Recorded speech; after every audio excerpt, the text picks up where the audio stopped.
বৃষ্টি ভেজা এক গভীর রাত। শহরের নির্জন রাস্তায় ঝড়ের বেগে গাড়ি চালাচ্ছিল এক বিত্তশালী মানুষ। হঠাৎ একটা বিকট ধাক্কা।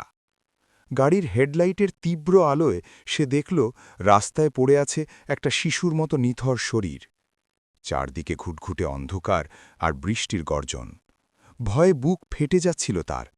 সে গাড়ি থেকে নামার সাহস পেল না। অ্যাক্সিলারেটরে চাপ দিয়ে সে পালিয়ে গেল। সেই রাতের পর থেকে মানুষটা আর কখনো শান্তিতে ঘুমোতে পারেনি।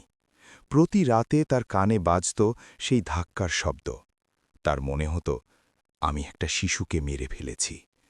এই একটা অপরাধবোধ তাকে ভেতর থেকে কুড়ে কুড়ে খেতে লাগল। শুরু হলো তার অন্য এক জীবন। তিলে তিলে জমানো টাকা দিয়ে সে অনাথ আশ্রম বানাল, দরিদ্রদের জন্য হাসপাতাল খুলল, দুহাতে বিলিয়ে দিল কোটি কোটি টাকা। চারদিকে নাম ছড়িয়ে পড়ল তার। সংবাদপত্র তাকে ডাকল জীবন্ত দেবতা।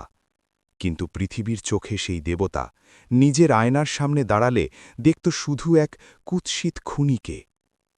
বহু বছর পর আজ সেই মানুষটা মৃত্যুশয্যায়। শিয়রে দাঁড়িয়ে তার বড় ছেলে।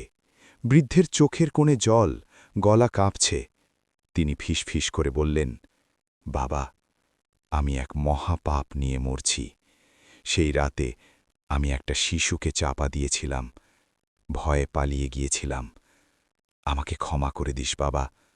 ছেলেটা কোনো আবেগ দেখাল না, না কান্না, না রাগ। কয়েক সেকেন্ডের এক দীর্ঘ নীরবতা। তারপর ছেলেটা খুব ঠান্ডা গলায় বলল, আমি জানি বাবা। বৃদ্ধের চোখ বড় হয়ে গেল।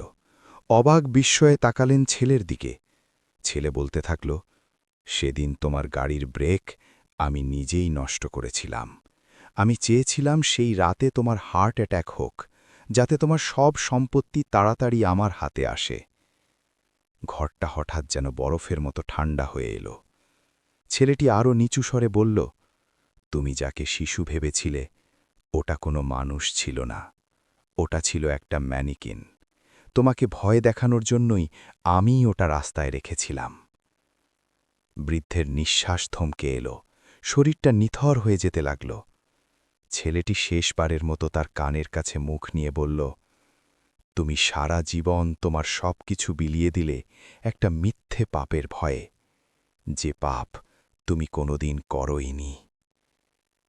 বাইরে তখনও বৃষ্টি পড়ছে।